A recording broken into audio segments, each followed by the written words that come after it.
आम्ही सांगण्याचा प्रयत्न फक्त हा करतोय की हा घातपात नसेल, हा अपघातच असेल. पण हा अपघात टाळता आला असता का? गोष्टी बदलण्यासाठी राज्याच्या उपमुख्यमंत्र्याला अपघातात जावं लागतं का? ऑगस्ट 2025 मध्ये संसदीय कमिटी एक अहवाल ठेवते. त्या अहवालामध्ये गोष्टी बदलण्याची मागणी करते. बारामतीचा हे जे विमानतळ आहे ना, या विमानतळावरचा हा पहिला अपघात आहे आणि तो अपघात कुणाचा व्हावा? तर अजित पवारांचा.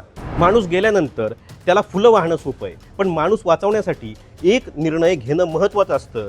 एक छोटा निर्णय एका माणसाला वाचू शकतो. 5 घरं आज वाचली असती जर एक निर्णय घेतला गेला असता.